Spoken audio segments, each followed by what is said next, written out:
రావణుడు అన్ని అలంకారాలతో సీతమ్మను చూడాలనే కామదృష్టితో అశోకవనానికి వచ్చాడు. రావణుడు వెనుక ఎంతోమంది స్త్రీలు కూడా వచ్చారు.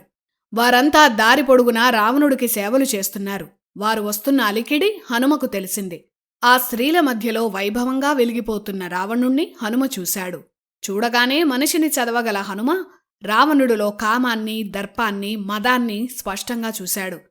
హనుమ తాను ఎవరికీ కనిపించకుండా ఆ సింశుపా వృక్షం ఆకుల మధ్య సూక్ష్మరూపంలో ఉంటూ అంతా గమనిస్తున్నాడు. రావణుడు నేరుగా సీతమ్మ దగ్గరకు వచ్చాడు. రావణుణ్ణి చూసిన సీతమ్మ వణికిపోయింది. రావణుడి నీడను కూడా తాకని సీతమ్మ కటిక నేలపైనే కూర్చుంది. రావణుడు తాను వచ్చిన విషయాన్ని సూటిగా చెప్పాడు. తనను వివాహం చేసుకోవాలని ఒత్తిడి చేశాడు. పైగా పరస్త్రీలను బలాత్కరించడం రాక్షస ధర్మమని, తాను చేసింది తప్పు కాదని రావణుడు సమర్థించుకున్నాడు. ఇంతలా బతిమాలుతున్నా నీ వైపు నుంచి సమాధానం లేదని సీతమ్మపై రావణుడు ఆగ్రహించాడు. ఈ మాసిన వస్త్రాలతో కటిక నేలపై ఎన్నాళ్లుంటావని అడిగాడు.